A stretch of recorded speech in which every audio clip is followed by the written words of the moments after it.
Good evening, ladies and gentlemen. May I request all of us to stand up to listen to the national anthem of the state of Kuwait, please. Then we shall start our event shortly, please.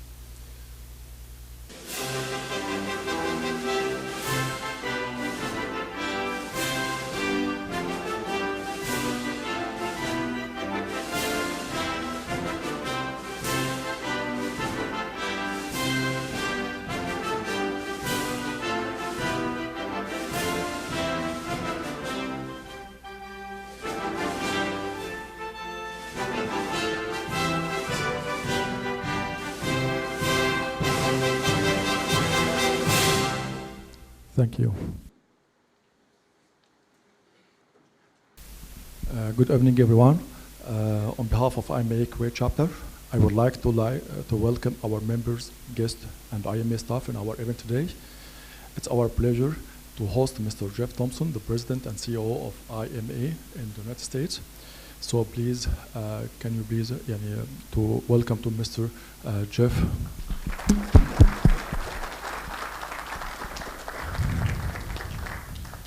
Also, we are pleased to welcome our special guest, Mr. Amir Al-Abadi, Chief Operating Officer of Ali Al-Ghanim and Sons Group. Again, would you please?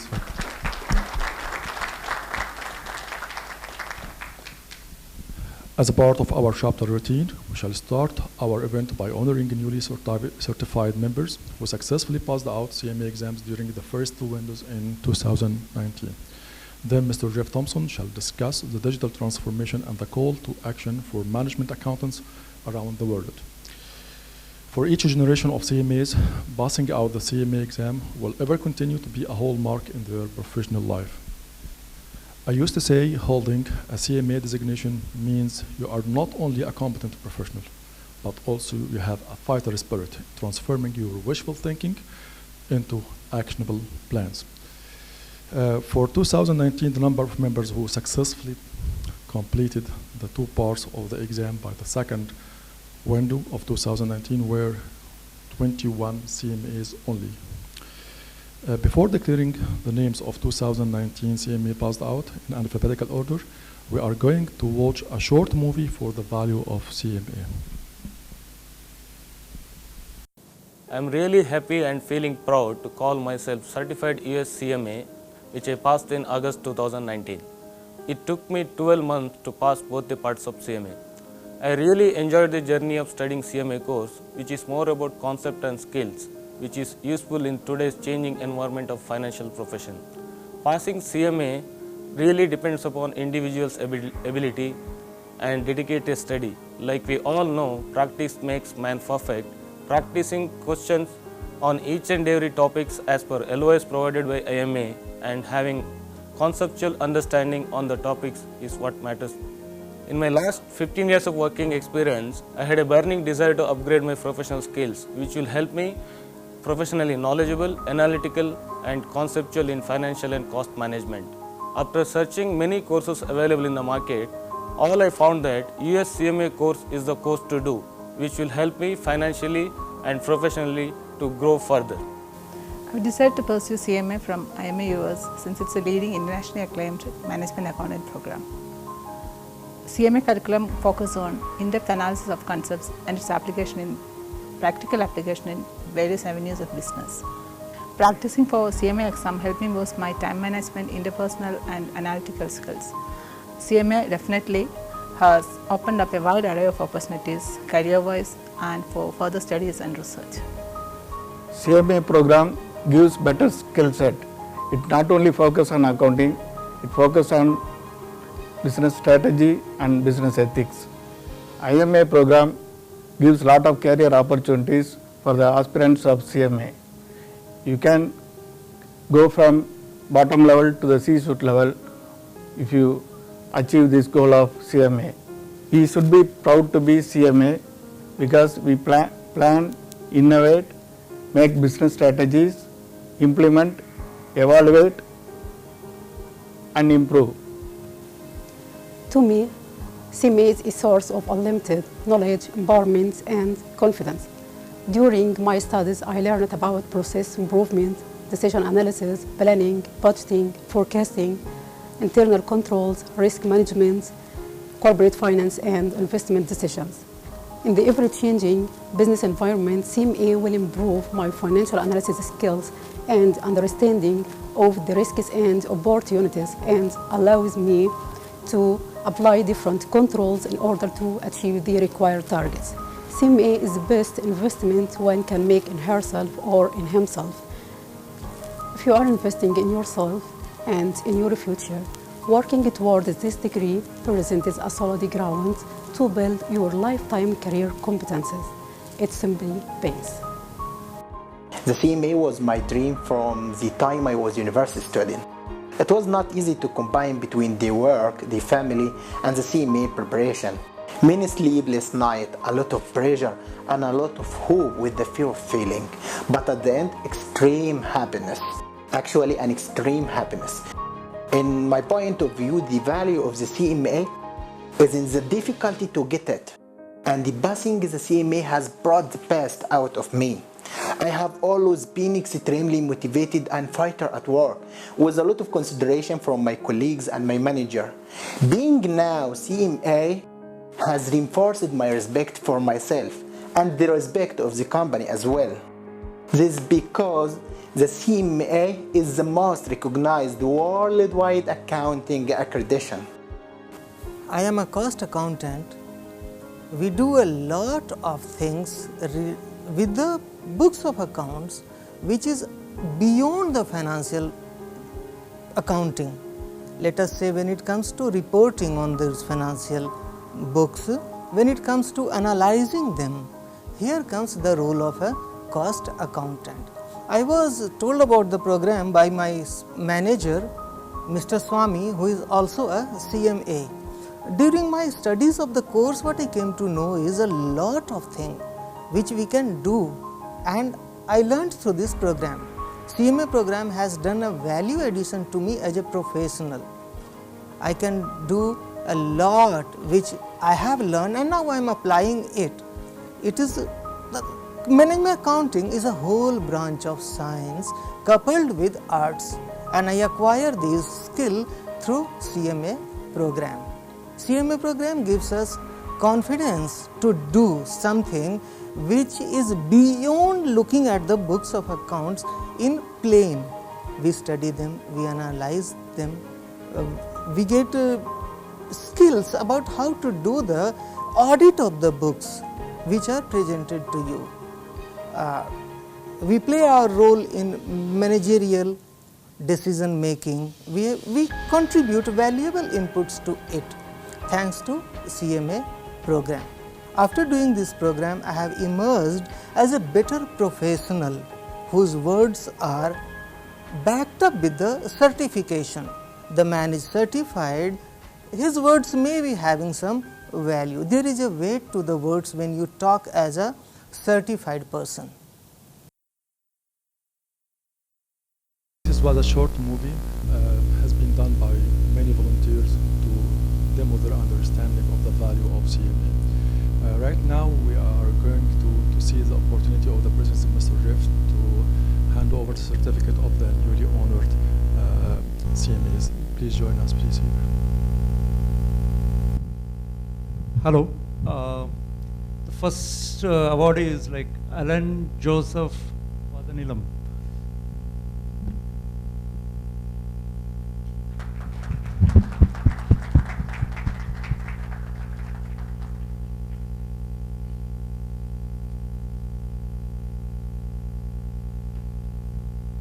Next is Harish Chidambaram.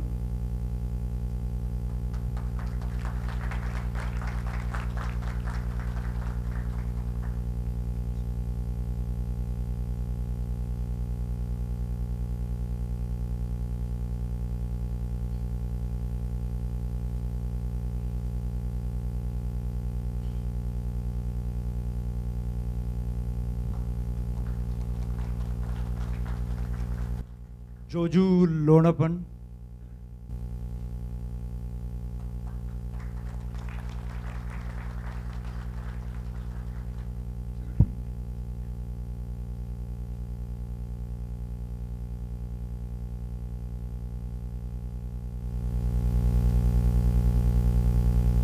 حاتم الحسيني.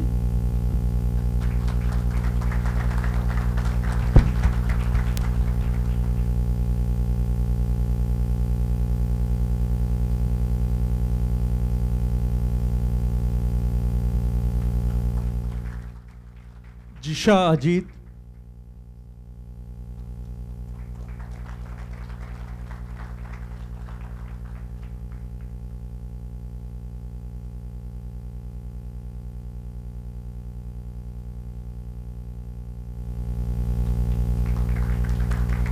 محمد السيد رضا.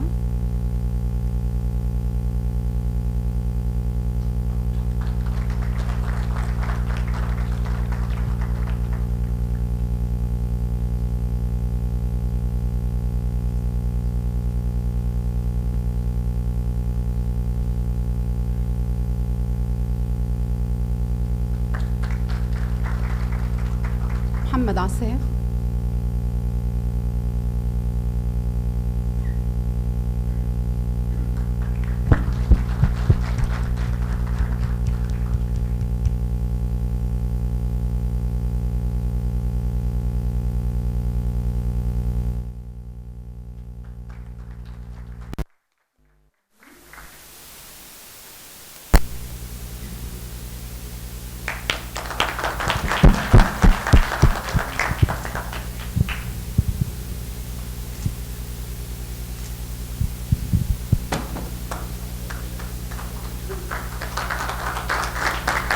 نور الدين الزعبي.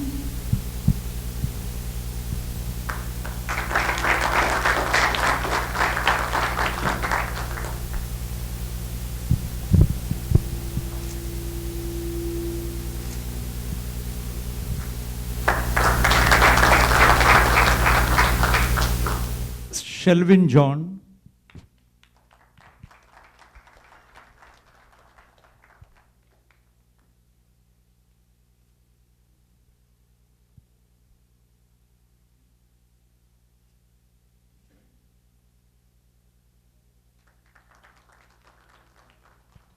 Shijat.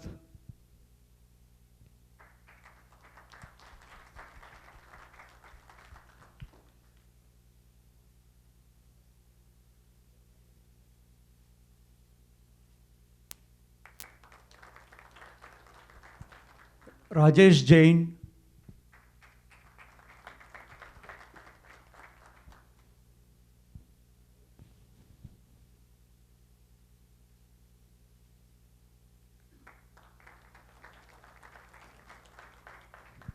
Inder Garg.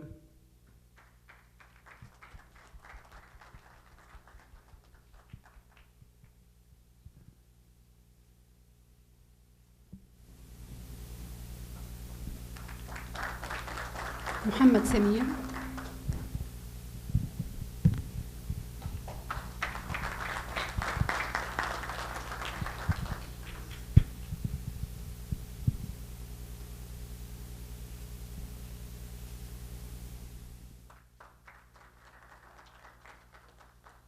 Prakash Shetty.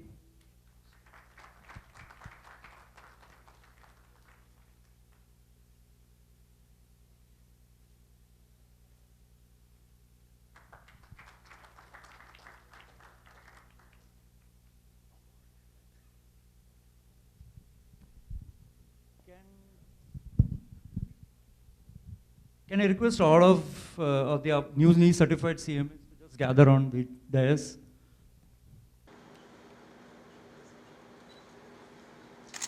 Thank you.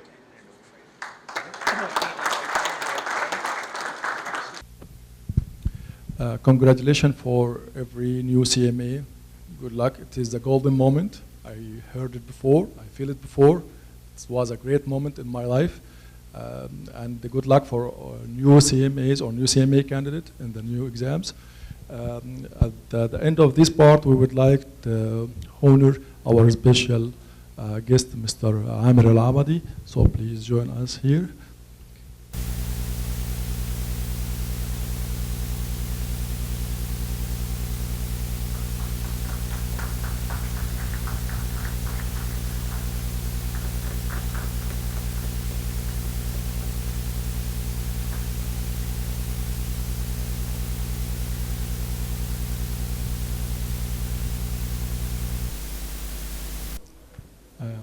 Welcome once again in our event.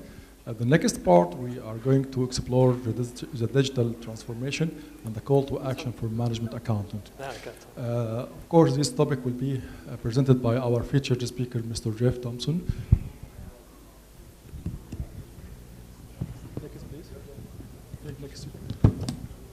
Mr. Jeff is the president of IMA and also the CEO of IMA. He is also a researcher, author, and speaker on risk management, internal controls, and corporate governance. He is currently a COSO board member. Previously, he served as a COSO board member from 2006 to December 2011. Prior to joining IMA, Mr. Jeff worked at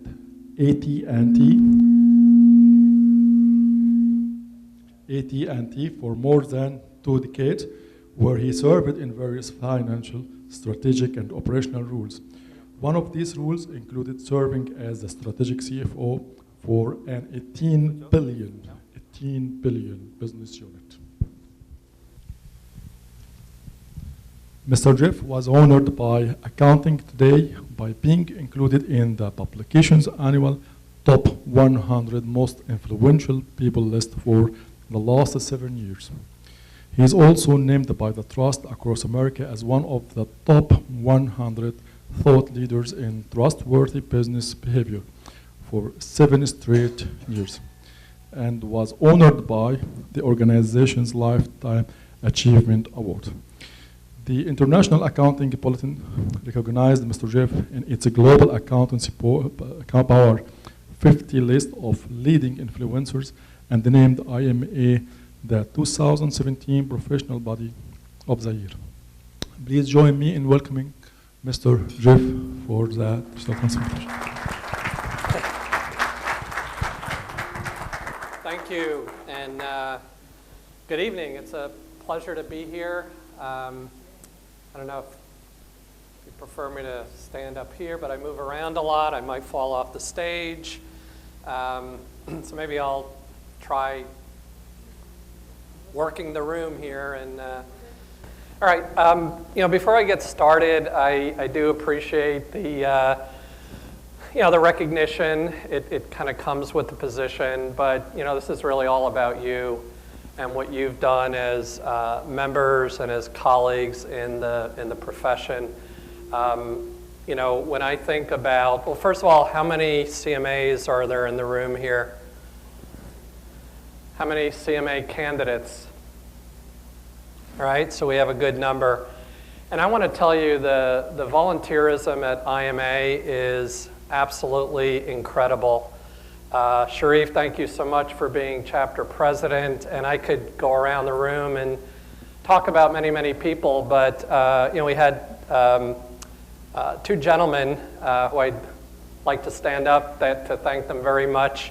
Rajat and Ganesh, if you could stand up. And thank you. First of all, they put up with me all day. They put up with Rishi all day, which is a challenge. They put up with they put up with Jim all day, but they literally spent the whole day with us on corporate development and getting to create awareness of our great credential and the profession. And that's what makes this community so special. It's not about me, it's about you. You shouldn't be thanking me, I should be thanking you as I'm doing here to start off. It was actually 5 years ago that I first visited this great country. We launched the Kuwait chapter. So I was here 5 years ago, and I'm here to mark a great milestone. 5 years as a chapter, something like 500 members, growing, a lot of interest, a lot of excitement, and again, it's due to you and the volunteers, too many of whom I can't mention, but again, thank you from the bottom of my heart. So the talk today is the future of the accountant in business, navigating the digital landscape. It's kind of interesting. There's a lot of media hype around robotics and automation, and we're all going to be replaced by bots and artificial intelligence and One day I'll be up here. It won't be me. It'll be a bot. So I think there's a little bit of overhype in the profession on what automation means, what it's about, what it doesn't mean. So we're going to try to sort through that, give you my views. As the kind introduction Sharif provided, I have been in the profession for 4 decades. So you can do the math on my age. I prefer you not. But you could do the math on my age. But I've been in this profession, like I said, for the better part of 4 decades in many, many different positions. CFO of an $18 billion business unit at AT&T. And I think today, yesterday, and into the future, it's going to be a great, great storied profession.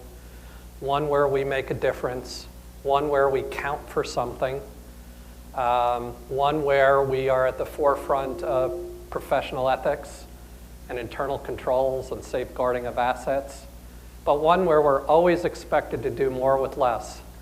I know when I was accounting manager, finance manager, FP&A, CFO, it seems like every other day the CEO, and in your cases the CEO, the business owner, shareholders, board are coming to you to do more with less. And you might say, well, that seems unfair. But on the other hand, in many cases, and in most cases, it's because we have something to offer. That business partnering capability, that ability to offer insight and foresight, the ability to tell the company when it must stop the line because it could damage its reputation if it gets out of control. And of course, we're talking about technical competencies of risk management, internal controls. So although we've been asked to do more with less, we're called on more and more and more. Now we're at another fork in the road, another opportunity to increase our relevance and influence. And in the US and other parts of the world, Europe, China, more and more we're seeing automation like we've never seen it before. The rate of change in technology is just enormous. And on one hand, there's no doubt that in most every profession, servicing, retail, accounting, finance, legal, medical, etc., retail, there'll be loss of jobs, or jobs will be displaced. Positions and roles will be displaced because of automation. The question is, what do we do about it, right? What do we do about it? Do we just let it happen?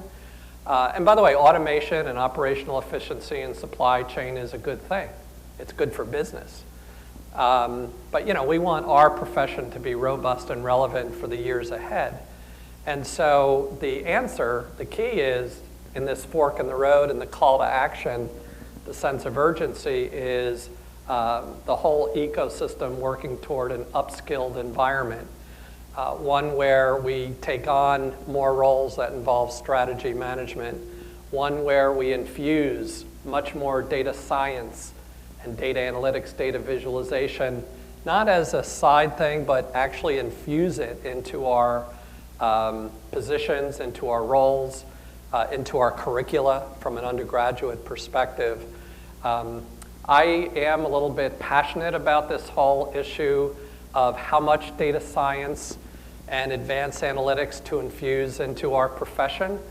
So I tell you in advance that I'm biased. I think it's passion versus bias. And that's for 2 reasons. One, my educational background is actually in, you guessed it, math and statistics. And also, 40 years ago, I told you I started AT&T. I didn't start out as an accounting manager or a finance manager. I actually started out as a data scientist. Now, we didn't call them data science, we didn't have cool terms yet, but I actually started out in a group called the Analytical Support Center at AT&T that at one point employed over 1 million people around the world.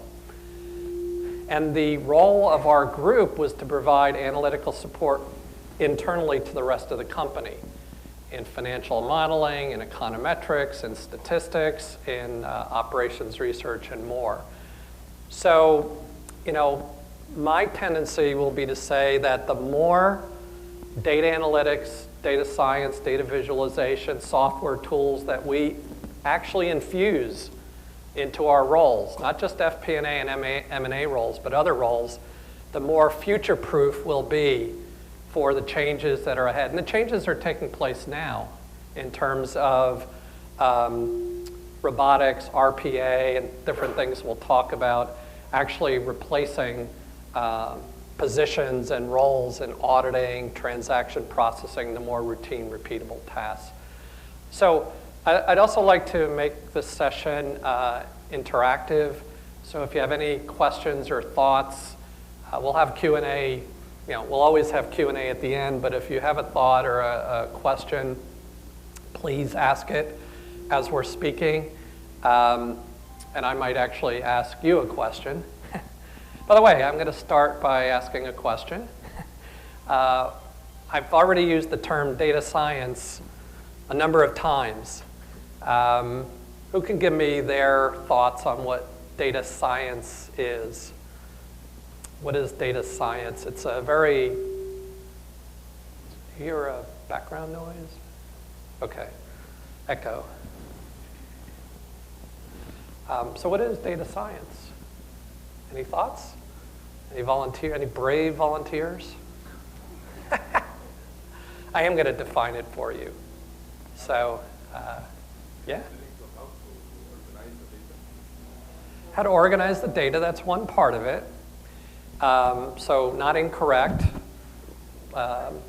It's actually statistics. So here's what data science is. I'll save time on a slide or two. Data science is, again, one definition of data science. It's kind of the intersection of three domains. One domain is business context.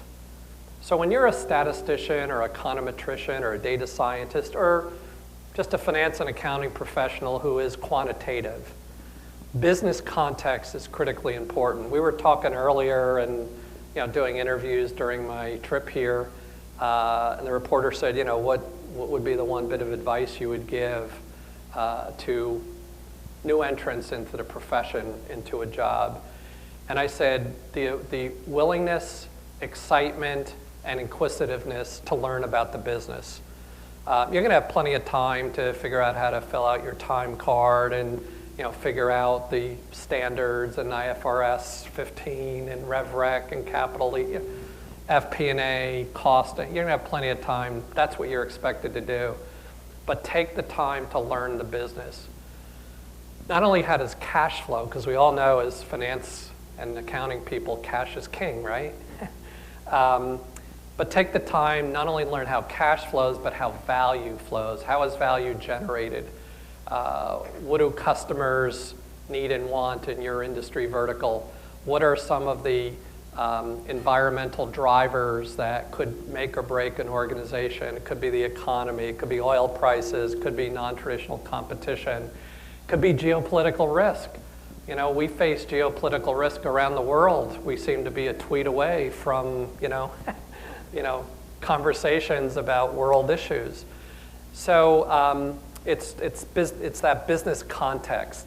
Because when you're in a heavily quantitative area, let's say that you're a big enough company where you can hire a data scientist to work with your finance and accounting team to mine sales volume data, right? We actually use data mining at AT&T, which is a form of data science, and this is back almost 2 decades, to find patterns in millions of records of sales data by product, by location, by country, to unearth patterns that the human eye can't see, to generate incremental sales leads for the sales force.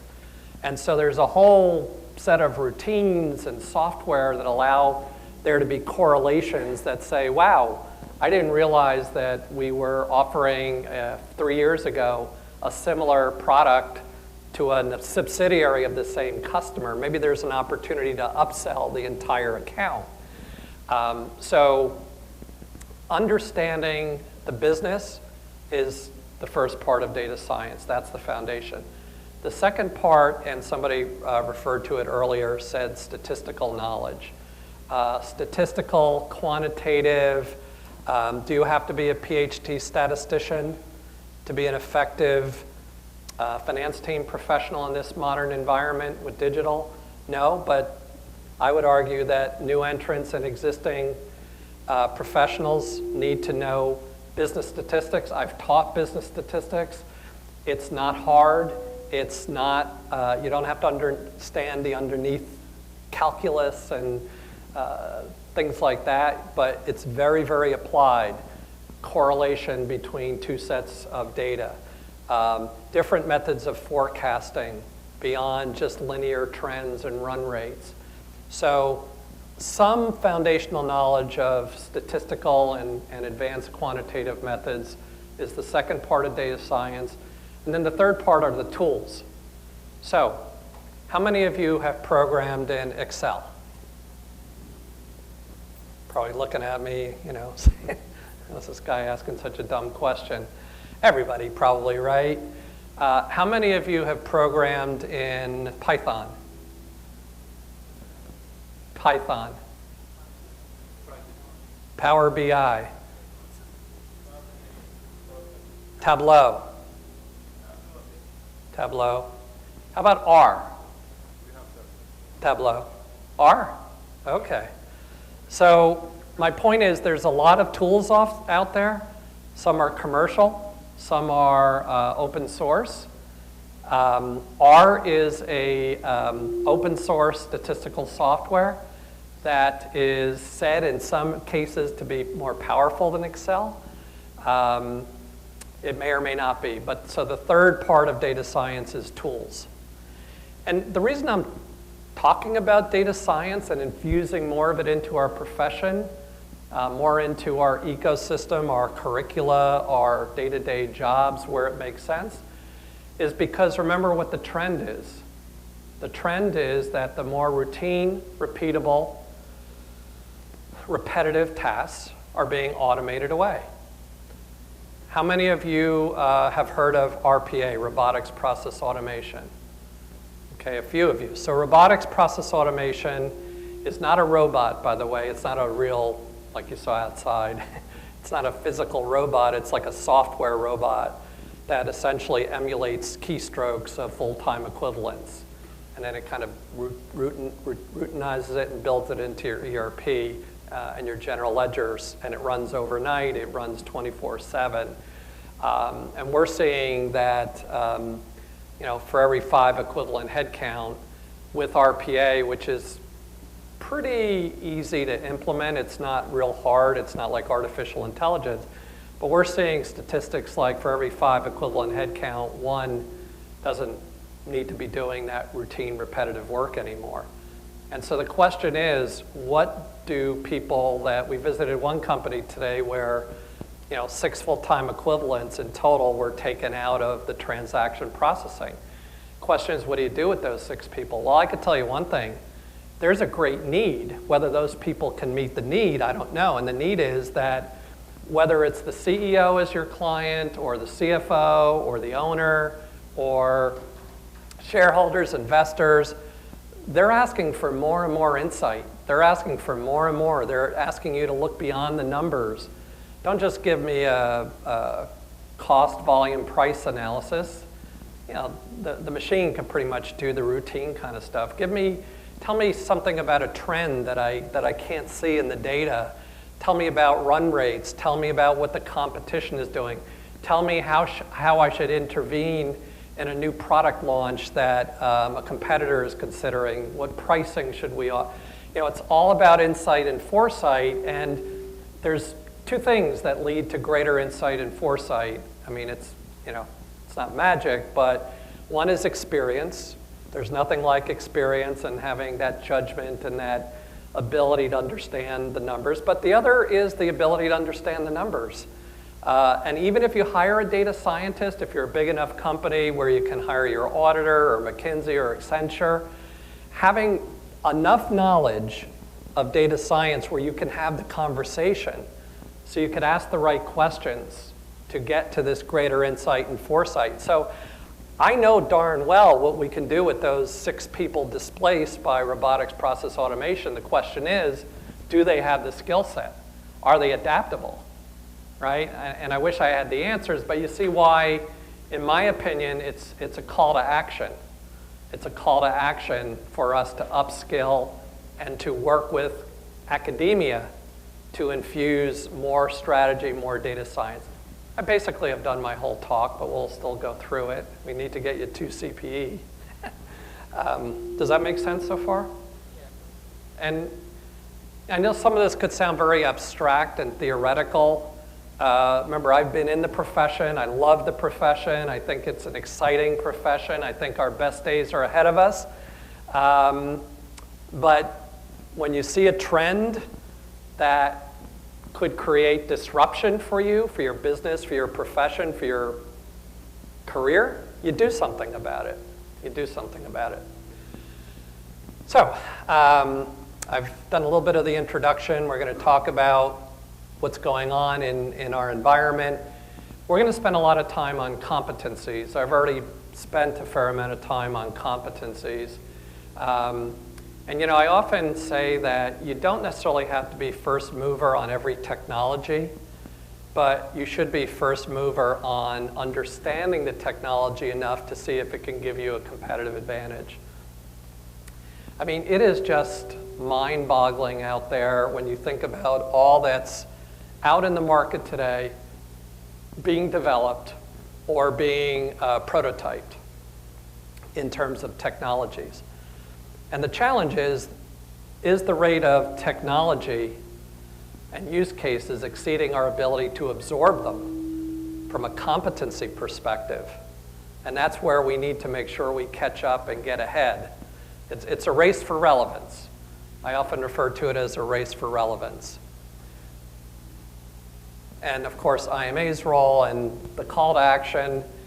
If by the time we get through the next hour or so, the call to action, you'll be able to memorize it on your way home and when you're sleeping and showering, because I've talked about it so much and I believe so passionately in it.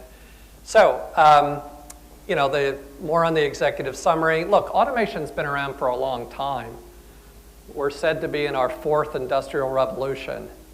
Spreadsheets were a form of automation. ERPs are a form of automation. So we've had automation for a long time before this. What's different this time? And you'll see a video in a few minutes. Fingers crossed we'll get the video to work. But what's different this time? Well, what's different this time, you hear terms like machine learning and cognitive computing. Machines are smarter. Machines can think and adapt and adjust. And it's all around you, right? It's elevators, it's signals, to regulate traffic. I mean, it's on the manufacturing floor, it's everywhere. But I step back and I say, this automation and the ability of computers to think is amazing. But as far as I could tell, there was actually a human that wrote the code. Wasn't it a human that wrote the code to enable this power of automation? So, our relevance as a community, as a team of professionals, depends on competency and talent. The technology is actually secondary to people and process, right? You can't have strong technology and technology enablement unless you have strong people who are competent, conversant, knowledgeable, embrace a culture of challenge, and business processes. How many times have you seen someone rush in to automate a business process, customer order to cash, payables, receivables, FP? They automate a process that is not a well-designed process, right? I'm not sure that helps to get something done faster that is not very efficient. It seems counterintuitive. Of course, as my message has been, we must upskill in strategy management, data science, and nothing less than our relevance and influence as individual professionals for our organizations and for our overall profession. So it's just kind of repeating.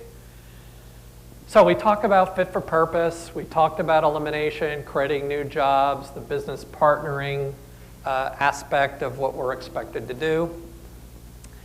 Collaboration is absolutely key. You know, when I started out in the profession, accounting pretty much stayed in its lane.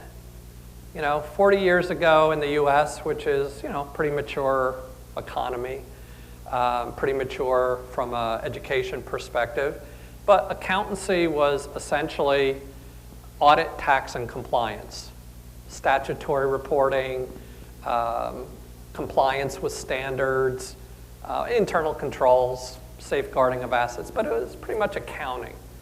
Really, the chief financial officer was, for all intents and purposes, the chief accounting officer. But then business got more complicated, and the role of the pure accountancy expanded to include finance. It then further expanded over time to include operations, and then even to include technology and strategy. So it's interesting that when you were in undergraduate, and when I was an undergraduate, I took a lot of accounting in addition to math and statistics. Who would have thought I would be taking accounting to keep me sane from all the math and statistics? But you know, when you took accounting, you know, accounting was in its own lane, you know, very distinct. But the world that we live in today is we're very mutually dependent. We're very interdisciplinary. And so this interdisciplinary nature is now reaching yet another frontier besides accounting, finance, operations, strategy, technology. Look at some of these roles here. Data scientists we talked about, statisticians, data security professionals, cyber. You know, everybody's on the cloud, and you know, cyber attacks and ransomware and you know, hardware protocols, and I mean, the list goes on, because as accounting and finance professionals, we've always been responsible pretty much for risk management, well, for internal controls. What about internal controls over our cloud capabilities? What about internal controls over robotics process automation? What about internal controls as we get more into sustainability, ESG, and integrated reporting? What about internal controls over non-quantitative data that's self-reported? What about? So look at some of these roles. You know, most in IT, there's actually a behavioral scientist. Now, what the heck does behavioral science have to do with accounting?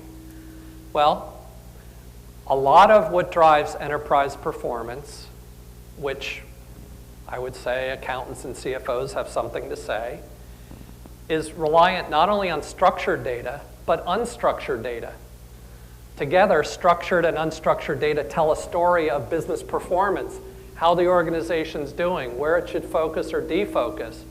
You know, structured data is your GL data, your ERP, your CRM. It's, you know, it's in accounts and codes and IFRS or US GAAP. Unstructured data is also the voice of the market. Social media data. You know, it's not, how many of you are familiar with XBRL? Extensible business reporting language that attempts to put tags on data. So the world we live in is one of structured and unstructured data that needs to be correlated together to tell the story. And that's why you see some of these new positions. You know, I didn't even know a I can't even say it, a roboticist. How many of you can say that 3 times fast? Well, how about 1 time? But these are, right, don't be a wise guy over there. Good try. But these are real jobs. Data scientists, you know, if you go to Indeed.com or Glassdoor or some of these job sites, it's like the #1 job, right? Now again, I'm not saying that we need to become all these things. We need to know how to talk to them and with them and collaborate. That's why the key word there is collaboration. And I'm convinced that this is the world we either live in now or are beginning to trend toward this world. right? Where our interfaces are much different. So we, our strategic partner, ACCA, just before this chapter was launched in 2013, we identified 10 technologies, and if you take a quick scan, 6 years later, a lot has happened. Some at a different pace than others. Certainly mobile has come along very quickly. I never really quite understood what big data was. Like, is there not small data, in between data, skinny data? But of course, big data means the large volumes of structured and unstructured data, where if you can pull that data together and correlate it and make sense of it from a quantitative perspective, you can not only tell your story of your organization's performance, but you can help affect the story. And so, payment systems, digital delivery systems, what you don't see is blockchain, which is beginning to have an influence on payment systems, especially in financial and insurance services. It's kind of coming along. We talked quite a bit about the evolution of the modern CFO. And I shouldn't just say CFO, but the CFO team. It's not just the CFO, it's the CFO team. From that pure accountant that stayed in their lane to strategic enabler. One of the resources later on when we get to the IMA section that I'll save a little bit of time here. I was telling some of the groups earlier today. So, IMA has had the CMA program, of course, for 48 years. And it's only been in the last 2 years that we added our first specialty certification that sits on top of the CMA. In other words, once you have your CMA, you could earn this additional certification. And who knows what it is and can tell me what it is? CSCA. And who could tell me what it stands for? Certified in Strategy and Competitive Analysis. Now, isn't that interesting? 48 years ago, if we were to have a specialty certification sitting on top of the CMA, it would probably be in, costing, manufacturing costing, or maybe internal controls. Wow, strategy. Why did we do that? Because the market told us that when you progress in your career within finance, accounting, oftentimes you're going to get more involved in strategy in one way. So that's why we have Certified in Strategy and Competitive Analysis, that strategic enabler, being at the table, influencing decisions. It used to be, again, in the accountant era, that we were almost like order takers. You need to close the books. Back in the day, book close was, 10 to 15 days. Now it's, 3 days maybe at most, 3 to 4 days. But we used to be order takers, like, hey, we need funding, we need a business case, take a number, take an order. But that's a whole lot different than today's expectation at different levels of maturity around the world. We're not order takers, we're influencers, right? We still have to do the basics. We still have to have clean internal controls. We have to follow and be compliant with IFRS or GAAP, depending upon where you are. We have to do all those things, but they're like the minimum expectation now. It's all these other things as strategic enablers that we're expected to do. So we all know that the value chain in our everyday lives, our business lives, technology and digital disruption, whether it's Airbnb, Uber, the list goes on and on, Amazon. So there are some predictions for finance. This one is out of Deloitte that talks about touchless transaction processing. That's another way of saying no humans involved, right? RPA, robotics process automation, is one example. The second one we've already talked about, insights, greater value, more understanding of the business drivers, more, I know everybody loves KPIs. KPIs are what? Key performance indicators. I'm not that excited about KPIs. They're important, Key performance indicators tell us what happened. They really don't tell us what will happen. I'd like to see more leading indicators enabled by dashboards and real-time real-time. We're, especially those of us who have been in accounting and book close jobs, we're driven by schedules, and we still are. We're driven by schedules and due dates and handoffs across individuals, and especially if we're consolidating. If we're consolidating, then the schedules really get intense. I know, consolidating like 10 or 12 entities. But more and more finance has to go real time. Like when the business owner needs the data, he or she's at a meeting, at an M&A deal, at a JV conversation, and needs to pull up like real time. I don't need to know to the nearest penny for statutory compliance. I need to have a directional understanding this moment. Finance goes real time. In a world where a combination of humans, robots, and algorithms do the work. So we're going to try a video here. Don't get too depressed watching the video. It's about a 4-minute video. I'll cheer you up after the video, just to warn you. Any video that's entitled "Humans Need Not Apply" is, not exactly a holiday tune that's going to liven everybody up. So let's see if we tell you all this talk on advanced technology and blockchain. For every 10 times I do talks, 5 times the videos work. And it doesn't matter. We could have the best people in the world, the best technology. It's just... Every human used to have to hunt or gather to survive, but humans are smartly lazy, so we made tools to make our work easier. From sticks to plows to tractors, we've gone from everyone needing to make food to modern agriculture with almost no one needing to make food. And yet, we still have abundance. Of course, it's not just farming, it's everything. We've spent the last several thousand years building tools to reduce physical labor of all kinds. These are mechanical muscles, stronger, more reliable, and more tireless than human muscles ever could be. And that's a good thing. Replacing human labor with mechanical muscles frees people to specialize, and that leaves everyone better off, even those still doing physical labor. This is how economies grow and standards of living rise. Some people have specialized to be programmers and engineers whose job is to build mechanical minds. Just as mechanical muscles made human labor less in demand, so are mechanical minds making human brain labor less in demand. This is an economic revolution. You may think we've been here before, but we haven't. This time is different.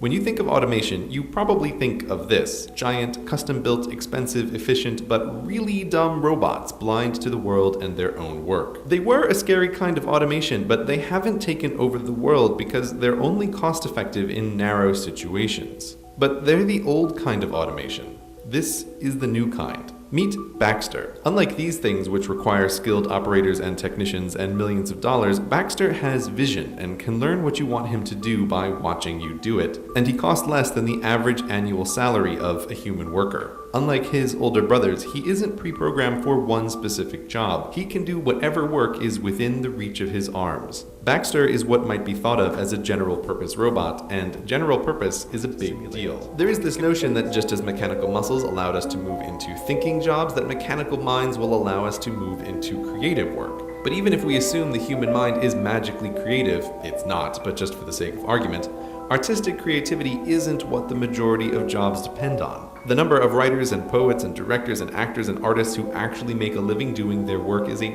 tiny, tiny portion of the labor force. And given that these are professions dependent on popularity, they'll always be a very small portion of the population. There can't be such a thing as a poem and painting-based economy. Oh, by the way, this music in the background that you're listening to, it was written by a bot. Her name is Emily Howell, and she can write an infinite amount of new music all day for free. And people can't tell the difference between her and human composers when put to a blind test. Talking about artificial creativity gets weird fast. What does that even mean? But nonetheless, it's a developing field. People used to think that playing chess was a uniquely creative human skill that machines could never do, right up until the point they beat the best of us. And so it will go for all human talents.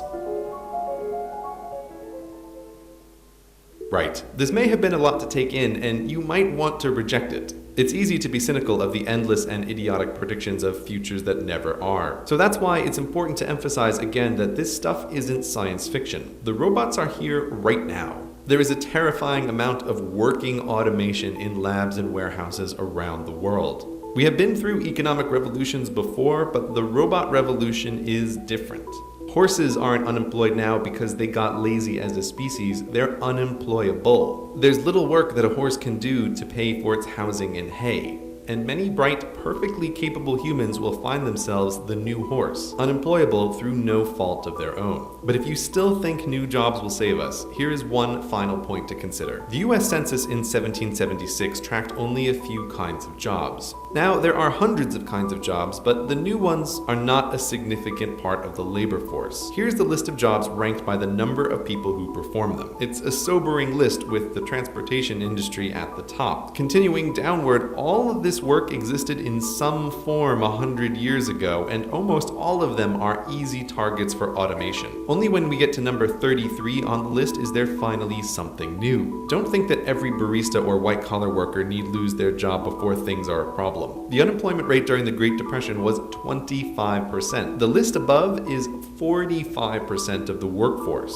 Just what we've talked about today, the stuff that already works, can push us over that number pretty soon. And given that even in our modern technological wonderland, new kinds of work aren't a significant portion of the economy, this is a big problem. This video isn't about how automation is bad, rather that automation is inevitable. It's a tool to produce abundance for little effort. We need to start thinking now about what to do when large sections of the population are unemployable through no fault of their own. What to do in a future where, for most jobs, humans need not apply.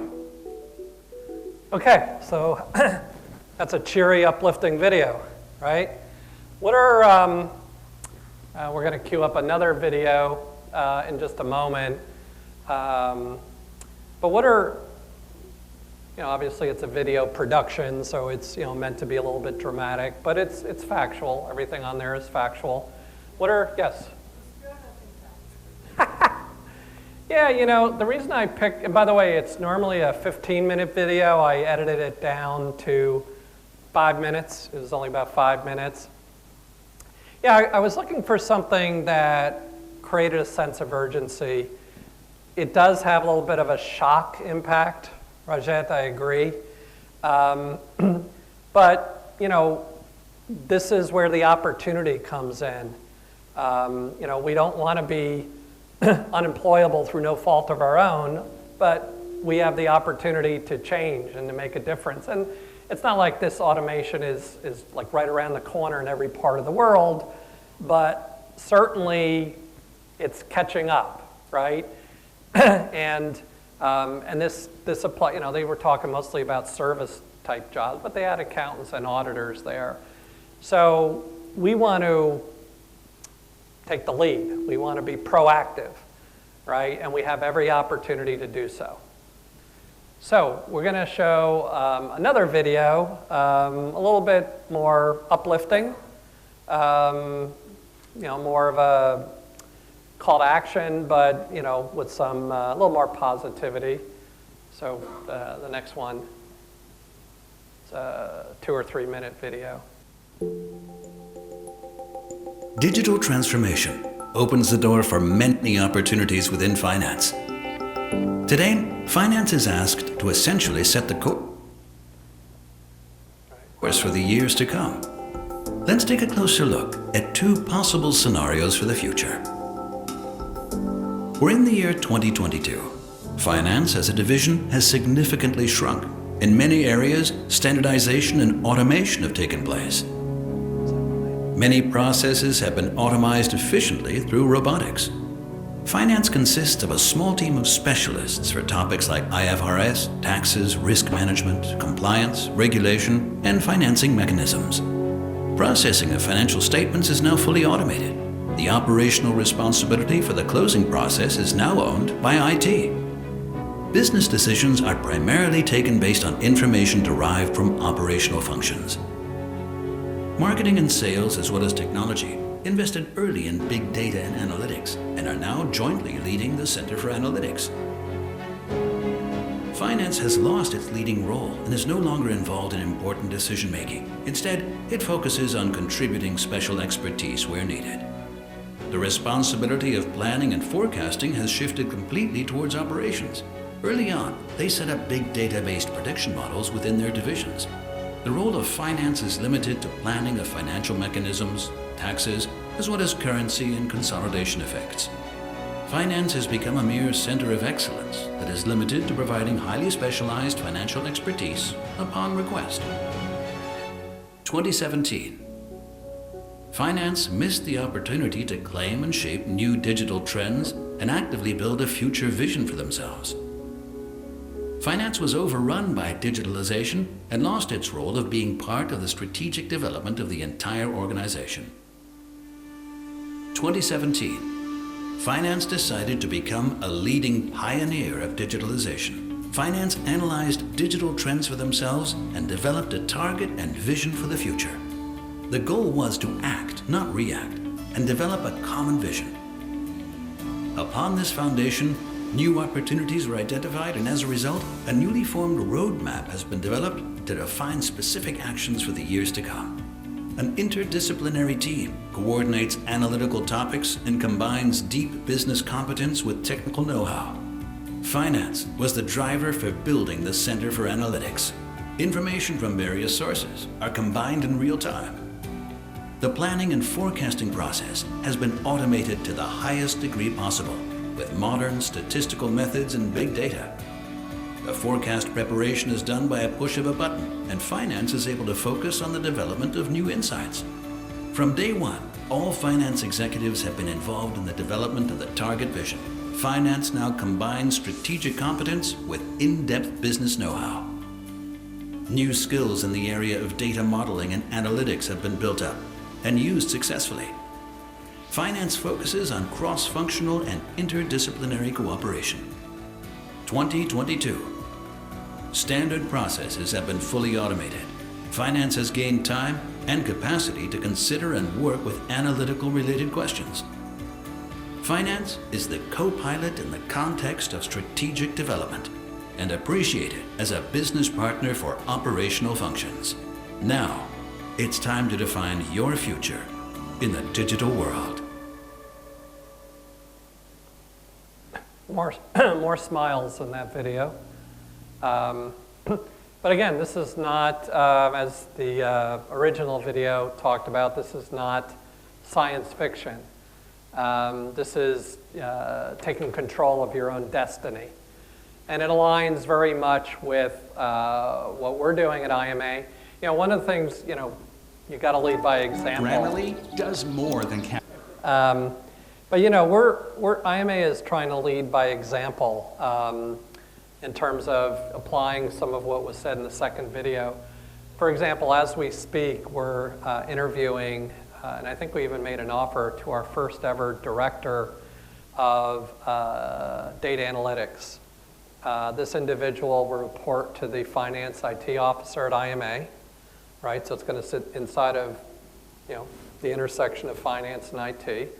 They're going to take existing resources, people that do data analytics type work, and create a center of excellence so that we could better provide value to you as our customers, right, as our constituents. So, you know, leading by example is really important. So there's a lot out there. Again, this is more of a competency talk than it is a technology talk. But you see some of the technologies. Now, you know, it's glass half full, glass half empty. Are these disruptive technologies or are they enabling? Disruptive kind of implies something negative. You know, it disrupts the normal course of events. So I actually don't like the term disruptive technologies. They're enabling technologies if you have the right people and processes built around it to evaluate it. You know, we've already loosely talked about robotics, process automation, blockchain, you know, artificial intelligence, big data analytics, augmented reality, game-based learning, gamification, the list goes on and on. It's just mind-boggling, the rate of change and the rate of opportunity. as I said earlier, it's almost too much for us to absorb, right? Let alone implement. And we don't have to implement everything. You know, there's a lot out there in terms of, you know, automating processes, right? You know, when you think about business process management, it's documenting processes, it's describing the as-is process, and then you go on to process improvement. Well, there's a technology called Intelligent Process Automation, IPA, that looks at system logs. It actually takes system logs in like a linear process, and it incorporates and correlates and automates all of these processes. So it kind of self-documents, right? So if you just Google on intelligent process automation or wiki it or whatever, you'll get the basics of it. But again, it's not a technology talk, it's a competency talk. So there are automation hotspots, right? As you would expect, standard journal entries, bank reconciliations, auditing, are early targets or opportunities. You know, even when I think about the role of the auditor, how many auditors do we have in the room? Okay, so we have a few auditors, whether you're internal audit or external audit. You know, auditors have to have professional skepticism, just as management has to demonstrate professional judgment. So there's a lot of opportunity there for auditors to add value and insight and analysis. So even when we talk about, you know, a lot of this, maybe the sampling will be less reliant on human touch, you know, maybe the more routine auditing tasks, there's still plenty of value-added opportunity for internal, external audit, let alone management. So although these might be the automation hotspots, you know, reporting, more routine, repetitive, automatable tasks, there's plenty of upside. So I've got, and the chapter, you know, absolutely can have this and use it as you see fit if you find it helpful. So in this next section, I have a bunch of use cases of a few of these technologies. I'm just going to touch on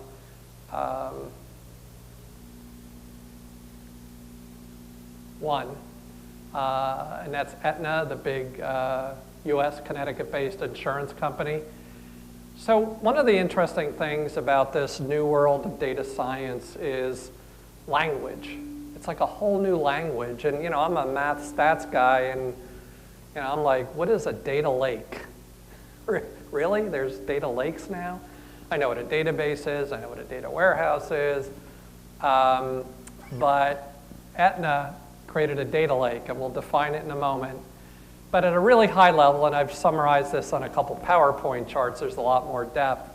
But they had two business objectives. Remember the business context? There's two things they wanted to do better.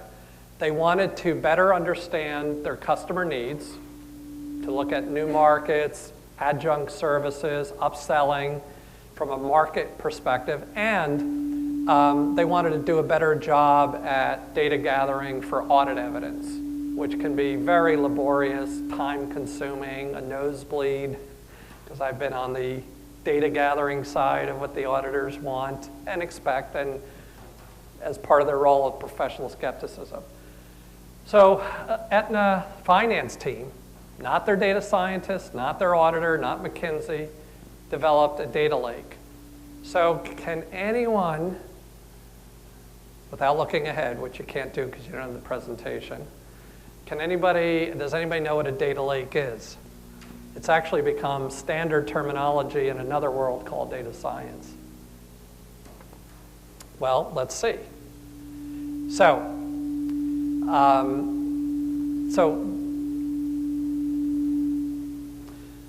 Aetna's finance team, they're a pretty big company, so they had a data science team. But even if you have a separate data science team, you have to have the ability to have business conversations on an equal footing. So they built a data lake called the Financial Data Repository that brought together and correlated the company's structured and unstructured data. So it brought together the standard financial, GL type data with unstructured data on consumer behavior and demographics, the qualitative tags on socioeconomic behaviors and things like that. This is a real example that I'm probably not doing it justice. So what is a data lake? Well, it holds data in an unstructured way. It's raw. It supports all types of data types and schema, and it can be reconfigured. So it's much different than a static data warehouse that most of us are familiar with, which typically only holds structured data. I know some of this could sound very abstract, and it was to me until I went inside the actual application. But yes. I'm sorry? Yeah, except all of those terms tend to be more structured data. I think what differentiates a data lake at a really high level is the unstructured data, the qualitative text type of data.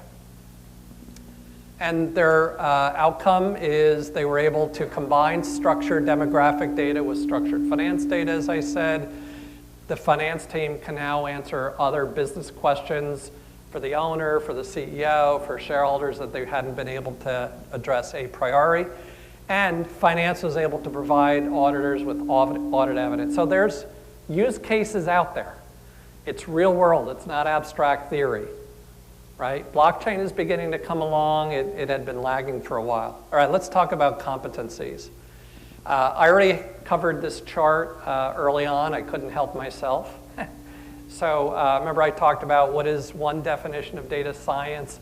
It starts with business domain, understanding the business, data and data applications, coding, and some of those tools, and then statistics. And then look, notice what I say there. No, accountants don't need to be PhDs in statistics, but we need much more statistics to probe and ask the right questions to discover answers in the data. It used to be that the process with management was very linear. I need to know my variance. So I'm going to talk about price variance, volume variance, timing variance, operational variance. I'm going to do all of those things, very linear. I have a question, I work linearly to get to an answer. Now, in many ways, there's actually a technique and a whole book in statistics called exploratory data analysis. And that's what this world of data science is often about. If you have the competency or can work with others who have the competency, sometimes you're like an explorer. Sometimes you're saying, wow, I didn't realize that this sales volume and this customer behavioral characteristics were correlated, right? What does correlated mean? Relationship, right? What's a correlation coefficient? What's the range of a correlation coefficient? How strong is the relationship? And what's the numeric range of a correlation coefficient? 1 to -1, right? See that? Some basic statistics, right? Now, correlation doesn't apply cause and effect, right? So, it's not a, like a statistical model with a dependent variable and independent variables and a regression, linear or multiple regression. But it does just say the strength of relationship between two variables. Well, I'm talking about that analysis on steroids, right? And we've talked about that. There's this concept of minimal manning, and it's the whole debate of generalist, specialist. In many ways, the world is moving towards specialty licenses and the gig economy, short burst learning, nano learning. But yet, from a leadership perspective, it's that generalist that has foundational knowledge but can adapt to different situations. Those few who are in these leadership positions, this happens to be an example of the Navy, must be adaptive and capable of learning on demand, because that's the business is moving so quickly. And sometimes you have to make decisions very quickly with minimum data. So, one of my favorite books, not for the book, but for the title, is Competing on Analytics, The New Science of Winning. Now, when you think about winning in the market, you think about what? Apps and market-facing products and services that consumers react to. You don't think about the new science of winning of being analytics, but if you know your customer better than they know themselves in terms of buying patterns, and this is not new technology, but in our ERP, we have contract tracking, and of course we know when you bought a CPE package, you attended a certain webinar. We know that when you call in or you email or you text. And so, we have the capability to understand what other, hey, maybe you'd like to consider the CSCA. I noticed you just changed jobs from accounting manager to FP&A manager. Maybe the CSCA would be appropriate for you. So that's even rudimentary analytics. This book was written in 2007. 2007. So what's old is new. And look at what the author said. Good analytical capabilities require good information management technologies. But it is the human and organizational aspects of analytical competition that truly differentiate. So it's not the technology and the analytics, it's the people and processes around it. And tone at the top, commitment, investment. I'm talking a lot about training and learning more about data science. Well, if the owner or CEO or shareholders don't want that done because they don't see the value, it's this intangible competency, then it's not going to work, right? There has to be tone at the top. So I often talk about data analytics ascendancy. So many of you will say, and rightfully so, well, we do analytics today. We do analysis on funding programs and business cases. In our financial reporting, we do our typical variance analysis. But here's my argument. So the definition of these different types of data analytics. Descriptive is what happened. Diagnostic is why did it happen. Predictive is what will happen. And prescriptive is how can I make it happen. And I'll repeat that in a moment. But as you move up the ascendancy triangle to greater value, you're stepping up your need to know more advanced tools, techniques, capabilities, modeling, code, etc. So, descriptive statistics, what happened? This is your averages, your measures of dispersion, your measures of central tendency, the average price per unit, the market share. What happened? What's out there? KPIs are descriptive. So it's a form of analysis, no doubt, but kind of a lower level, one that, by the way, can be easily replaced by machine. The lower you are in this ascendancy curve, the more likely it can be automated by a machine, by one of those software packages I mentioned, either commercial or off the shelf. The further you go up on the value ascendancy, the harder it is to automate, because you need the human mind to think through a range of possibilities. Diagnostic is why did it happen? So variance analysis, right? Typical cost, volume, price analysis. Predictive is where we begin to get the opportunity, what will happen. And I have to admit, I've used my share of Excel and run rates, but there's a lot more out there that any business professional is capable of learning in terms of linear, multiple regression, time series modeling, and more. And by the way, I would say my guess is that Excel, for those Excel even power users, you're probably only mining 50%, if that, of the full power of Excel. Excel has actually gotten some pretty good statistical data mining, business intelligence capabilities, and they're adding more and more every day. So I encourage you, if you're very comfortable already with Excel, to learn about the capabilities inside of Excel for all this foresight and insight. And then prescriptive is how can I make it happen? It's like goal seeking. In a lot of financial planning software, there's a technique called goal seeking, where you build a data model, a dependent variable, could be market share, could be revenue growth, that has a bunch of independent variables that drive that output. So you have a data model already specified with coefficients and all that good stuff, and you set the goal and backward engineer the inputs. So your goal is to increase market share 10%. One scenario is that you price at this level. You penetrate market at this level. So all those inputs that drove the output, you backward engineer. That's called goal seeking. This stuff is out there. It's real. I'm not making it up. I promise. Yes. Yes.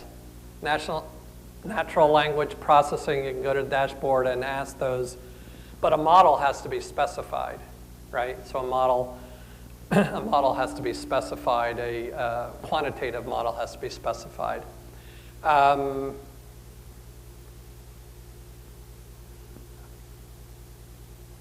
Building data science in-house, distinct roles for a robust analytics capability. I've talked about pretty much everything on this slide, but I haven't talked about data storytellers. So in addition to me insisting that we all learn more about data science, who would have thought and exploring data and being inquisitive and creative with the data? I mean, we were trained to not be inquisitive and not be explorers and not be storytellers, stick to the scripts, stay in our lane. But when you're describing a funding proposal or a process improvement in your transaction processing, or reviewing a budget with the boss, or a plan with the boss, or a funding case, you're telling a story, right? It doesn't have any negative implication, but you have to tell a story. You have to be an influencer. You have to pull the data together. You have to anticipate questions. You have to apply your judgment. You have to be adaptable and think on your feet, right? If you want to make the case and make the sale, so to speak. So data storytelling is actually part of this new finance, right? Who would have thought that we'd be storytellers on top of everything else? Okay.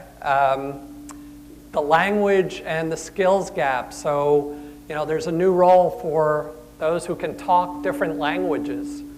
The language of IT, the language of finance, the language of accounting. Those that can do all three, finance, accounting, IT, are gold. The more of these languages that you can talk interdisciplinary in a connected way, you're gold. Okay, so how many of you have seen or are familiar with our IMA's competency framework? Hopefully a few of you have seen it. You don't count? You do count. So the competency framework is the basis for the CMA exam. It's the basis for all of our training programs. It kind of organizes the body of knowledge into 6 domains. What's interesting about this framework is you don't even see the word accounting up there, except for the name of the framework. You see strategy. The most traditional part of accounting is in reporting and control. Financial reporting, IFRS, integrated reporting, ESG, sustainability, internal controls per COSO or ISO, business operations, right? Lean, Six Sigma, supply chain. Professional ethics and values, that's what we stand for. That's what makes this profession storied and respected. And as we get into, the business partnering and the advisory stuff, we have to never lose our way, right? We can never, ever lose our way from an ethics. Because as business gets more complex, the ethical dilemmas become more complex. There's more gray. Stay away from the gray. Don't get into this thing, well, it's kind of a gray area. You know, then you might be on the dark side from an ethical dilemma perspective, maybe on the wrong side is what I'm trying to say in a nice way. Leadership, influencing, storytelling. You know, the prototype or the way we cast accountants is as, you know, boring, quiet, introverted people, right? But whether that's true or not, I don't think it's true. I think we're the life of the party, don't you? All right, never mind. I think we just proved our point that we're interesting people. Leadership, telling a story, influencing, adapting. But the new domain that we added to be part of the solution, not part of the challenge, is technology and analytics.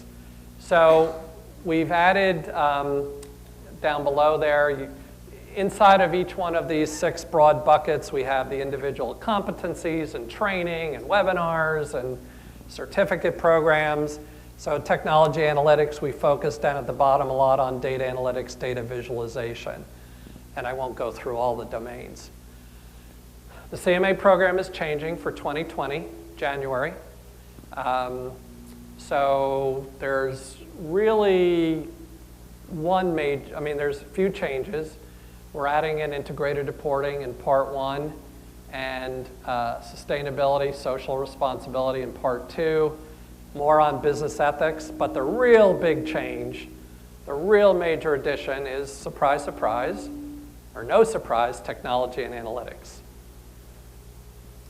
And you know, this whole world of technology and analytics, this hyper pace that we're at, it does pose new ethical dilemmas. When you think about Facebook and Google and you know, equivalent in the region, what comes to mind when you think about ethical dilemmas? Privacy.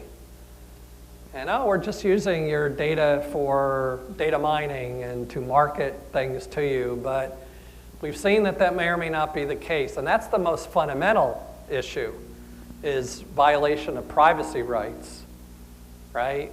You know, and what you're signing away. Are you signing away your life?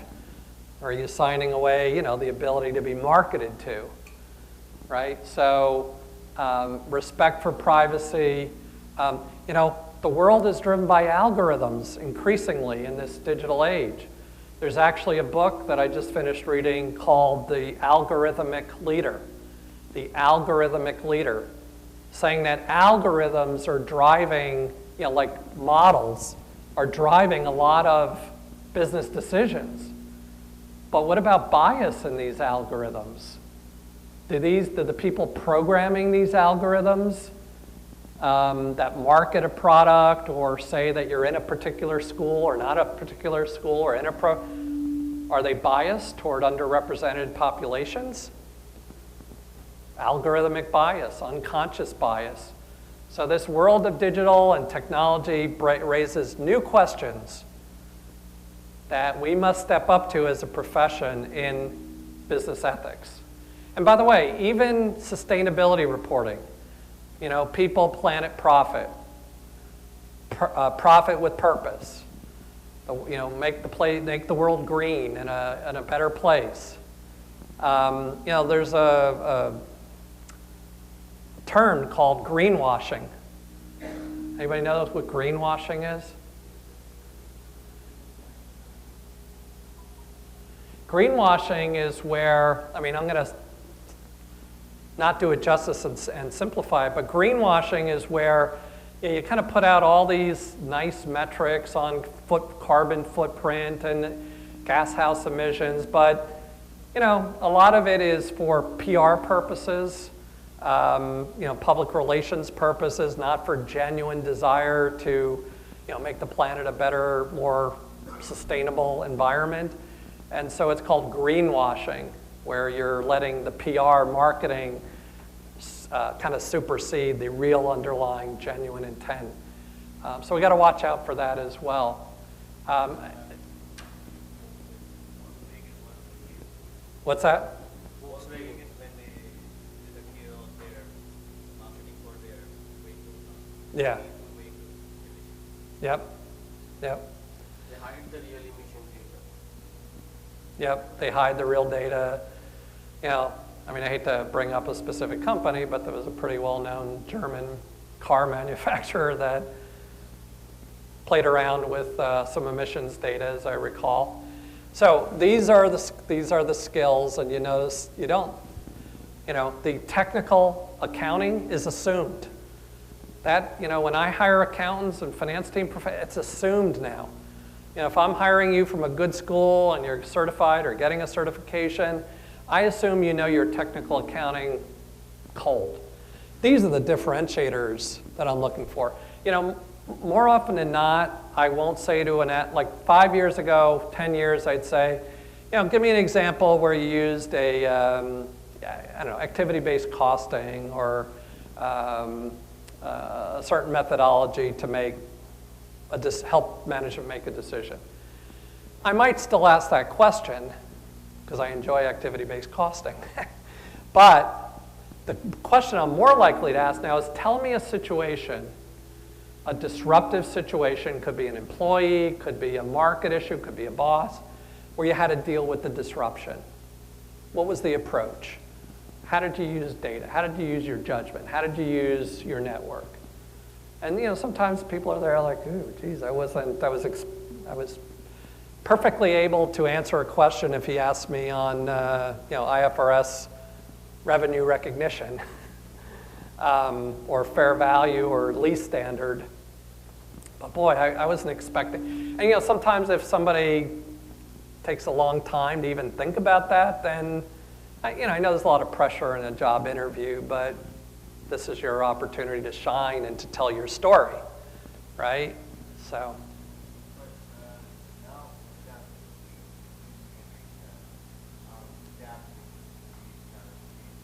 Yes. Yeah.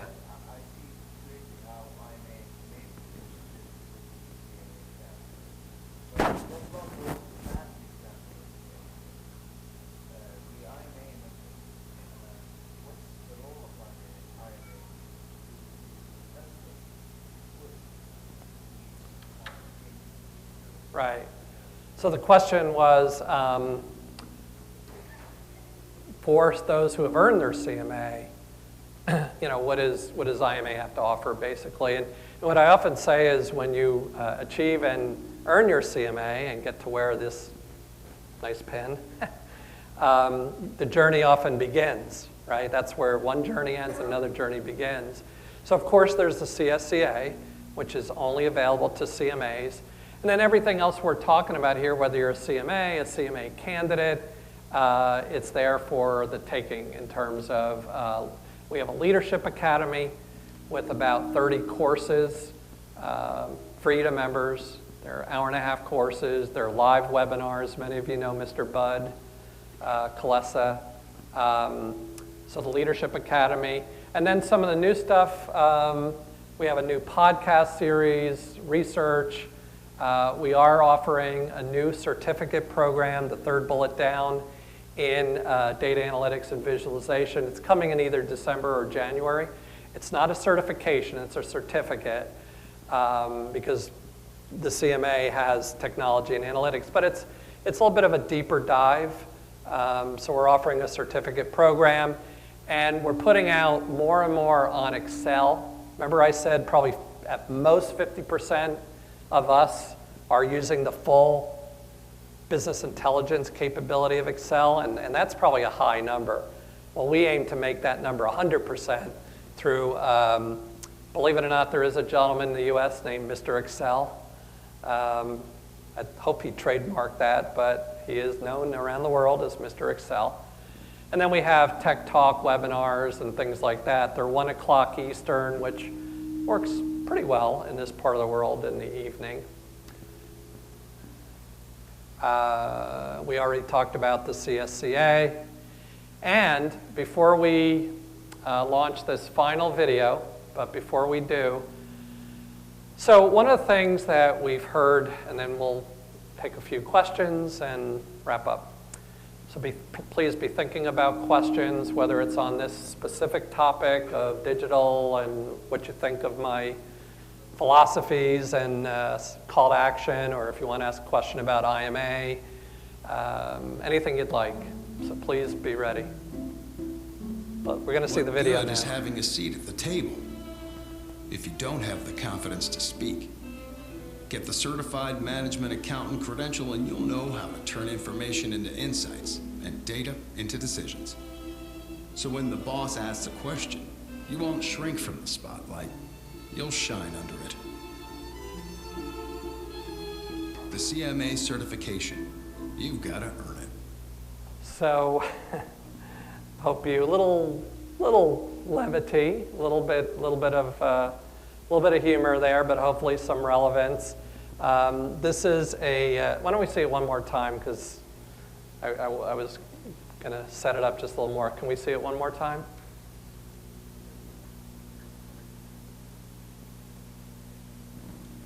This is a TV ad, and then it'll have digital footprint as well in this region and around the world. So the campaign is launching in the next 2 days. It's our year 4. Oftentimes around the world, I'm saying, how come nobody knows about the CMA? How can we build more awareness? Well, part of building the awareness is in the local chapter level, this great chapter that's now 5 years old. That's kind of the ground game. But also mass advertising and the power of social media and sharing and likes. So this is year 4. Year 1, we started out with an ad campaign. The last 2 years have been focused on robotics and robots and some little bit of comedy. And then this is more office shenanigans or, office humor. No? Okay, that's fine. So my final slide, and then hope to hear your questions. So it really is a race for relevance, call to action. Do we choose as a profession? So this is taking your individual hat off, your organization, your company, and being part of the professional community that says, do you choose more relevance, the same relevance, or less relevance? Well, more than likely you're going to pick more relevance. And it is a race for relevance given the rate of change of all these technologies that I showed on that one chart. And by the way, I could have listed even more technologies, some of which I don't really know what they are. I'm learning, every day is learning and absorbing knowledge. But it's a responsibility of all of us in the ecosystem. For individuals, as we've been focused on the last hour and a half, adopt and adapt to skills in AI, robotics, et cetera, upskill, competencies, data science, et cetera. For academia is absolutely critical. How many academics do we have in the room? Okay, well, you're going to take it all on your own. But whether it's the US or Kuwait or Qatar or wherever it is, we have to, accounting education has to teach what we actually do in industry. Not one for one. There's other areas that academia should be focused on. This is an issue in the US where we do a great job at teaching GAAP and IFRS, but we don't do such a good job at some of the management accounting areas, right, that we do every day. So we have to better align what's taught versus what today's accountants actually do. I think every undergraduate program in the world should have required courses in data science. I don't know how many, I don't know what the composition is, but they shouldn't be just electives. They should be infused in some reasonable way in the curriculum. Because today's accountant is not yesterday's accountant and won't be tomorrow's accountant a year, 5 years from now, where the future is now. Corporations, tone at the top, embracing analytics and data governance, understanding the powerful role. And then, of course, us, IMA, be part of the solution. Okay, so I've given you enough warning in terms of questions. Maybe we could have a mic because it was a little hard to hear. So we have a mic there. We have a mic with our professor. Actually, the first question is, okay, I have a loud voice, so it's fine. Okay. Okay, my first question is, still we as academicians, we cannot have the good books that can reflect this kind of automation in academic books in order to give it to the students. This is a fair thing. I know that we can depend on other sources other than book, but still the book is important to have a specific book that can help us in this. Also, the syllabuses. We cannot change all the syllabus dramatically in just one second. Okay. So, and even if we are doing accreditation, we are not looking the AACSB, for example, still is not focusing on this kind of changes. They just want to find a good story for the universities, and that's it. But the changes that happen in the market is not reflected in the accreditation process itself.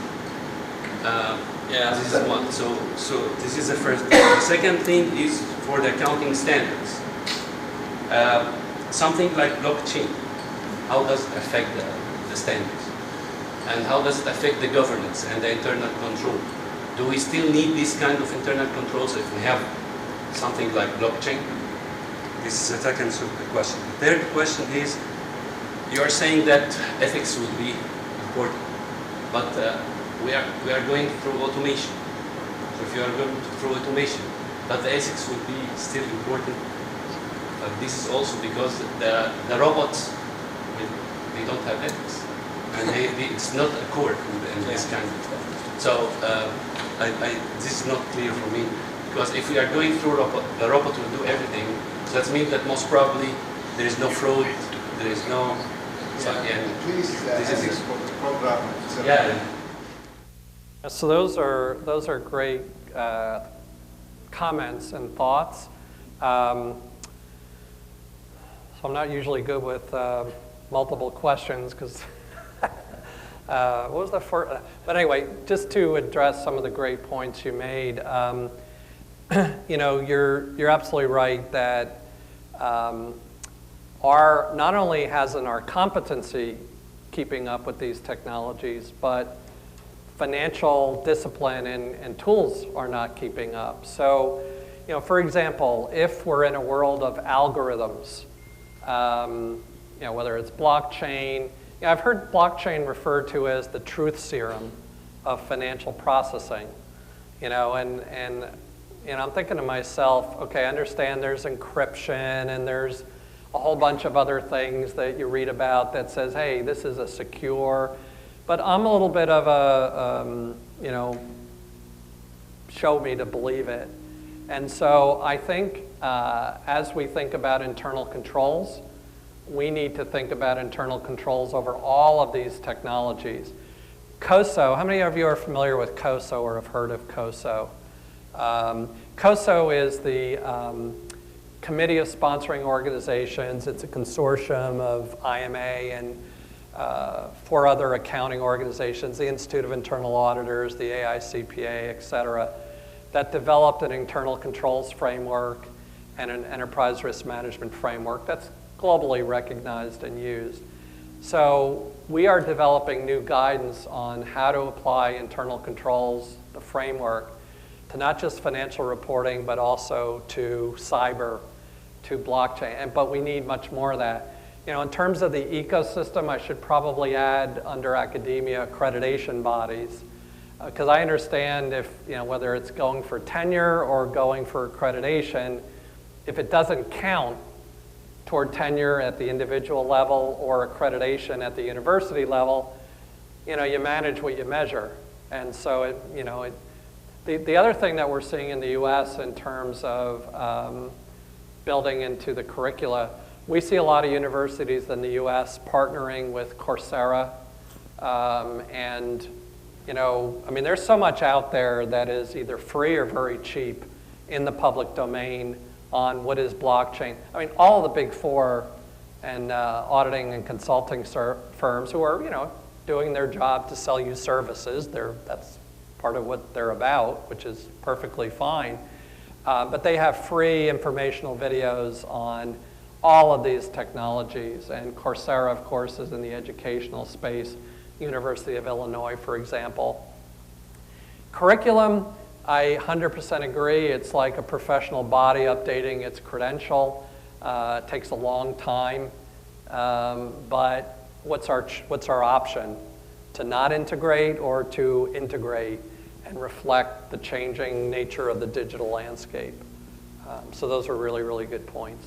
Thank you. Wish I had better answers. Yes? The role of IMA is mainly focused on the CMA program, but I see that it's seldom mainly focused on the CSCA.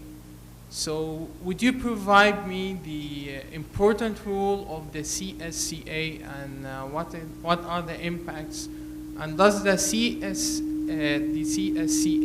mainly based on the CMA holders? You need to become holder first to be able to gain the CSMA. And it will be convenient for the junior accountants or the higher level of management. Yeah, so great question on the CSCA. I didn't spend a lot of time on this chart. So yes, the CSCA, Certified in Strategy and Competitive Analysis, we actually introduced it close to 2 years ago now. It is only for CMAs, so you have to be an active CMA in good standing, which I know you all are.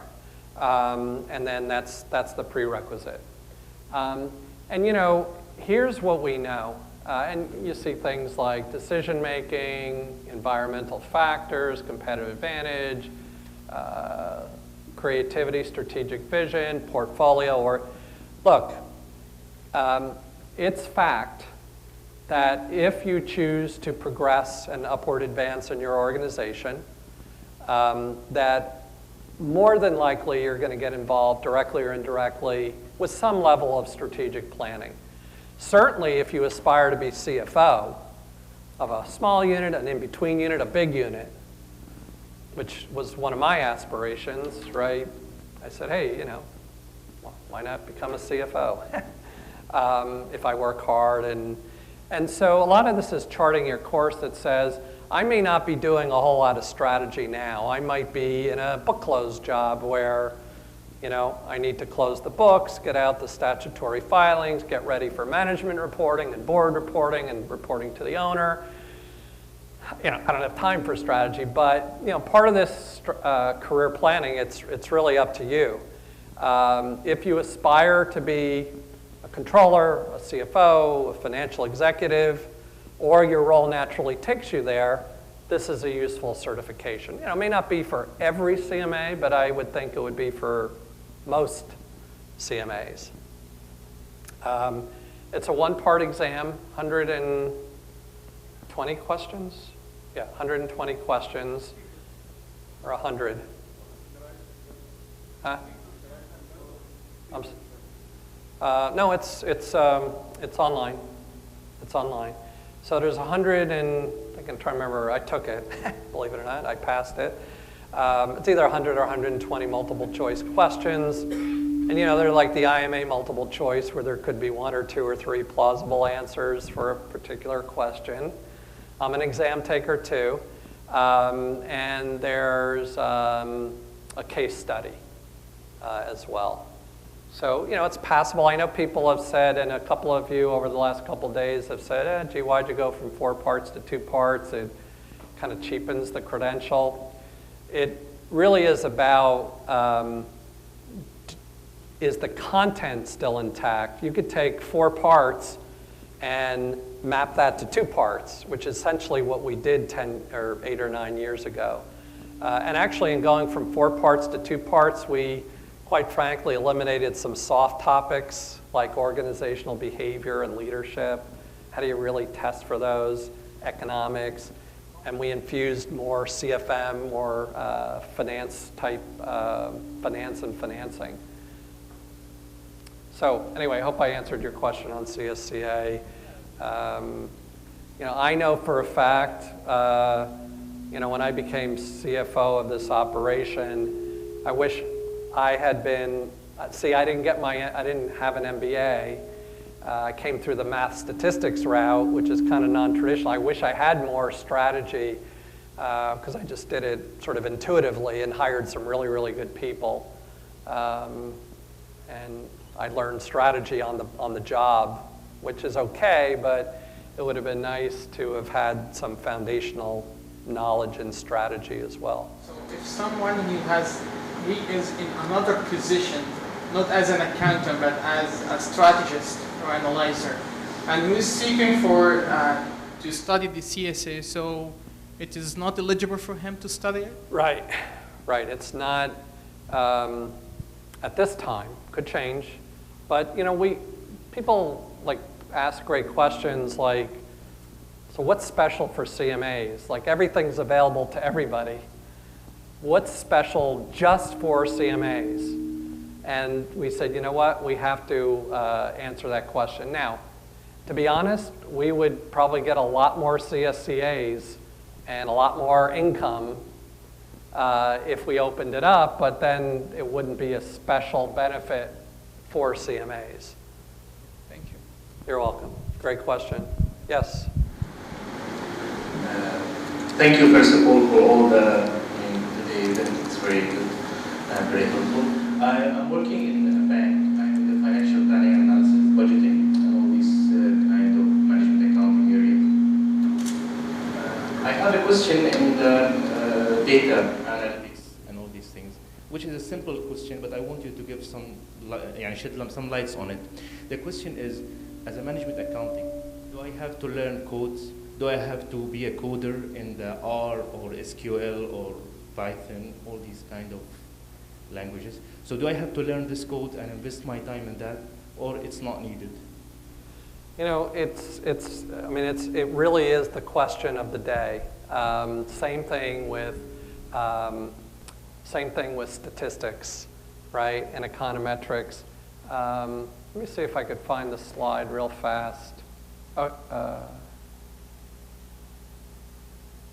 No, there's a footnote on computer scientists. If I could, nope.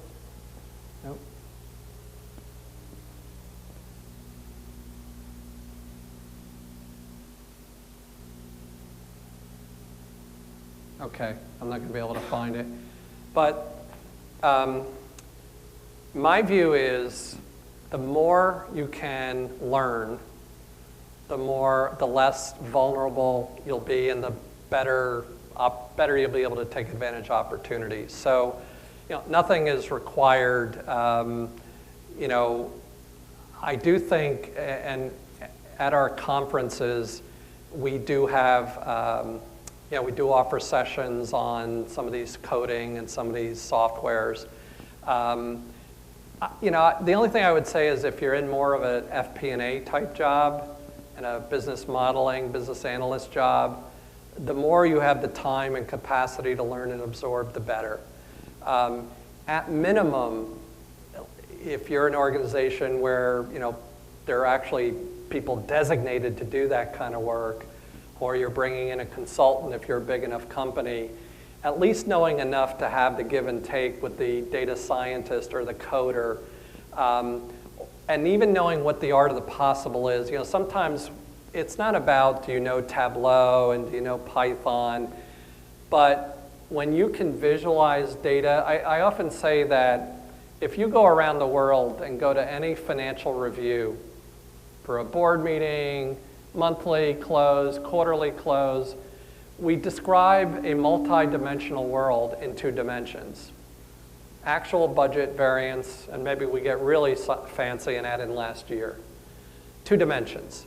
And yet it's a multi-dimensional world, right? There's so many different dimensions. You can think competition for one. And so understanding visualization software and or somebody that you can work with who knows it, to bring that to the table at your next management meeting that says, hey, wow, I just correlated, or the tool correlated data together for me. So, there's no easy answer. I will tell you in terms of the hottest jobs out there, coders, data scientists, you know, these are the hot jobs. And again, your ability to absorb it is really up to you and the role you're in.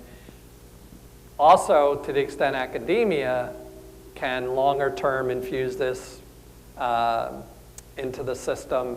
You know, if I were in, you know, if I were still in a real job, not a real job, but a job in practice, I would be absorbing as much as I had the capacity to absorb.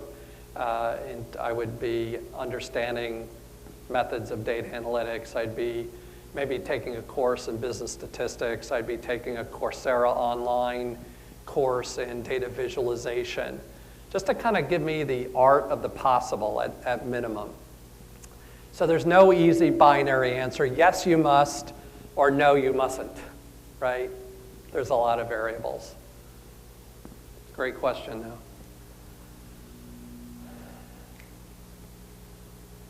Well, I've had this tie on since 6:30 this morning, which is a new record for me. Any other question? One more question. Or the constructs of business is also changing. If you see more and more versus a traditional business,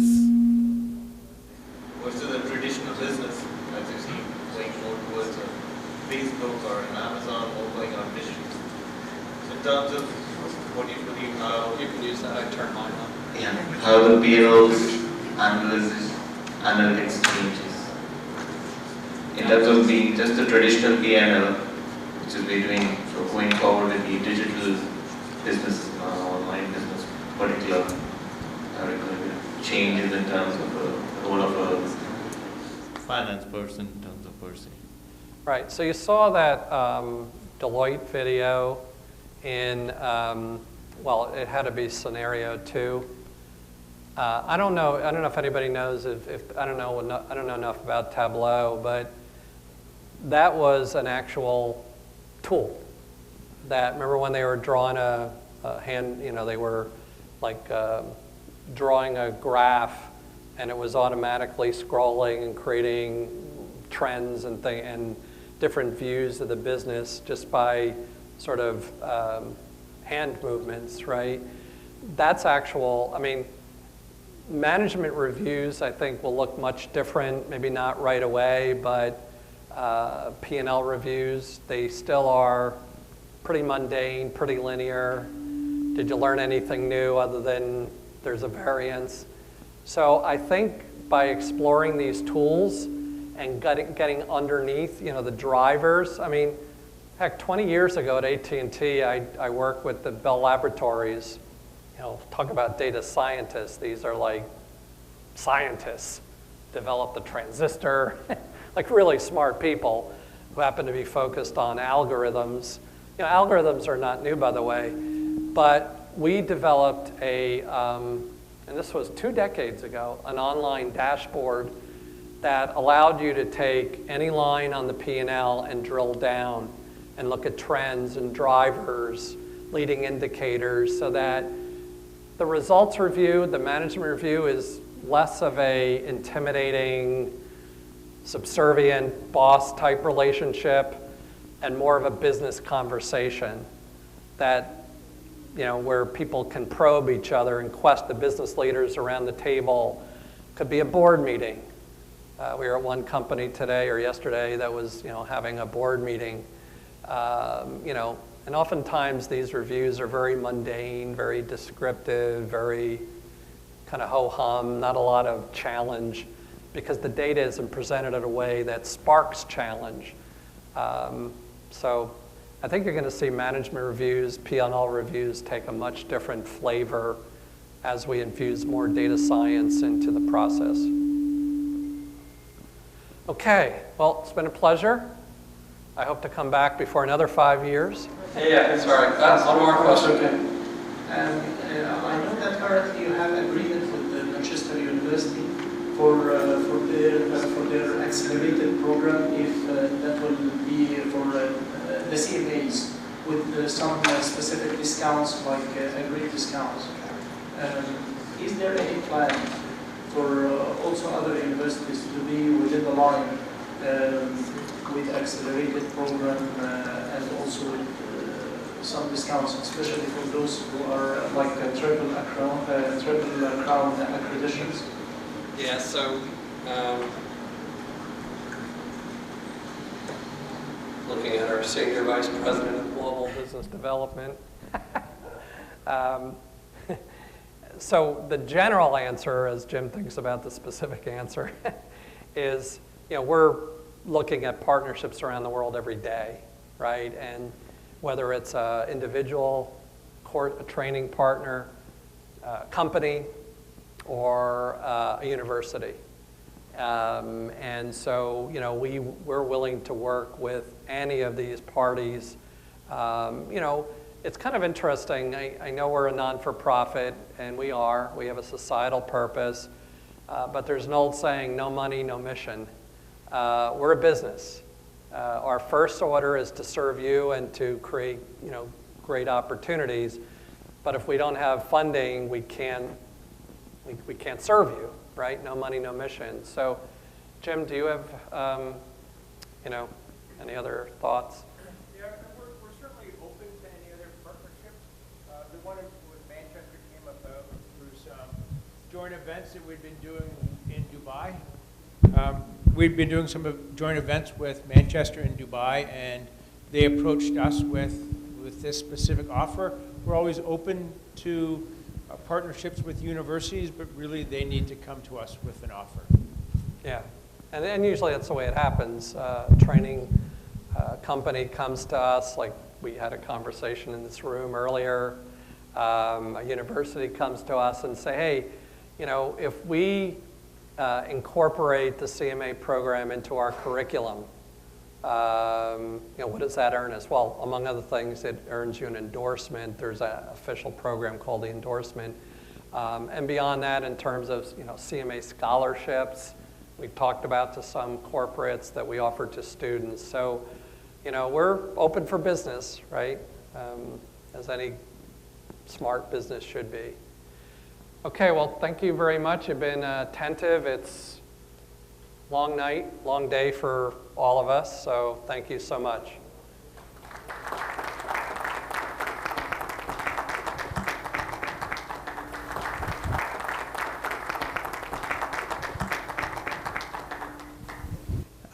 It's 10 p.m. and you all are here with us having full patience. We appreciate it. We, as a Kuwait chapter, we are a new chapter. In this event, I believe it is a family gathering. It's about CMAs.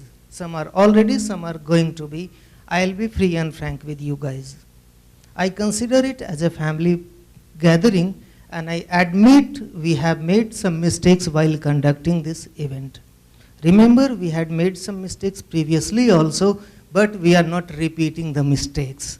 Appreciate, we are making new ones, and we are correcting the previous ones. Thank you very much, and we are very much thankful to Mr. Jim, Mr. Jeff, and Mr. Rishi. Thanks a lot. Now let us have a quick photo session, all of us. Thank you. And after the photo session, I would request two guys to stay a bit. One is Prakash and the other is Fatia. Thank you very much. One photo session, kindly come please. Thank you very much.